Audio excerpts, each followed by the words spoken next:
शहीद भगत सिंह, शहीद आजम की कहानी। दोस्तों, आज हम बताने जा रहे हैं शहीद आजम की कहानी।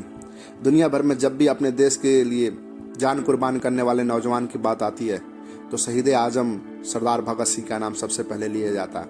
हो भी क्यों ना, केवल 23 साल की उम्र में, जिस समय हमारे बच्चे कॉलेज की पढ़ाई पूरी कर रहे होते हैं, उस उम्र में उन्होंने अपने विचारों और अपनी देशभक्ति के दम पे अंग्रेजी सरकार की जड़ें हिला कर रख दी थी।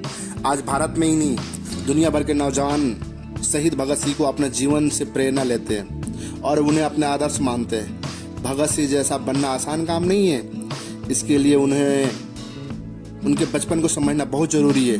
उनके चाचा से जुड़ा हुआ एक बहुत मशहूर किस्सा जो हर बच्चे को जानना और समझना बहुत जरूरी है। यही किस्सा हमें बताता है कि देशभक्ति का भाव हमारे अंदर सिर्फ बड़े होकर नहीं आता, बल्कि बचपन से ही इसका होना कितना जरूरी है। एक बार की बात है, भगत सिंह के चाचा घर में एक बंदूक लेकर आए। उन्होंने अपने चाचा जी से पूछा कि इससे क्या होता है। चाचा जी ने बताया कि वो इससे अंग्रेजी हुकूमत को दूर भगाएंगे। कुछ दिन बाद जब भगत सिंह ने अपने चाचा के साथ खेतों में काम करने गए थे तो देखा कि उनके चाचा वहाँ एक आम के पेड़ लगा रहे थे। तब भगत सिंह ने पूछा, चाचा जी क्या कर रहे हो? उन्होंने कहा, मैं आम का पेड़ लगा रहा हूँ जिस पर बहुत से आम लगेंगे और हम खाएंगे। थोड़ी देर में चाचा का ध्यान बालक भगत सिंह की ओर गया। उन्होंने देखा कि बालक भगत सिंह छोटी छोटी लकड़ियां खेतों में गाड़ रहे हैं। चाचा जी ने पूछा, तुम खेत में क्या कर रहे हो? चाचा जी ने सोचा बच्चे का जवाब आएगा कि मैं खेल रहा हूँ, लकड़ियां गाड़ रहा हूँ, लेकिन बच्चे का उत्तर सुनकर और पीछे खड़े परिवार, चाचा जी ने फिर पूछा, तुम जानते हो इसका मतलब क्या है? भगत सिंह ने बोला, मैं जानता हूँ कि हमारा देश गुलाम है और हमें आज़ादी के लिए अंग्रेजों से लड़ने के लिए बहुत सारी बंदूकों की जरूरत पड़ेगी, इसलिए मैं बंदूक बो रहा हूँ।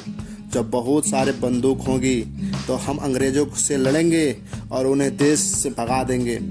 उस दिन भगत सिंह के चाचा जी और पिताजी ने तय किया कि बचपन में इस बच्चे की विचार ऐसे क्रांतिकारी है तो हमें इसके पालन पोषण और इसकी गतिविधियों पर विशेष नज़र रखनी होगी ताकि इसके अंदर ये प्रतिभा निखर के आए, ये ऊर्जा कहीं और न बह जाए। बाद में हमें ऐसा ही हुआ। दुनिया भगत सिंह को जानती ही नहीं, पूजती भी है। जो अब तक न खोले वो खून पानी है, जो अब तक न खोले वो खून पानी है, जो देश के काम ना आए वो बेकार जवानी है। जिंदगी तो अपने दम भी जी जाती है, दूसरे के कंधे पर तो सिर्फ जनाजे उठाई जाती है। सो मेरे जज्बातों से मेरा कलम इस कदर वाकिफ हो जाता है, मेरे जज्बातों से मेरा कलम इस कदर वाकिफ हो जाता है, मैं इश्क भी लिखना चाहूँ तो इनकलाब लिख जाता है। जय हिंद।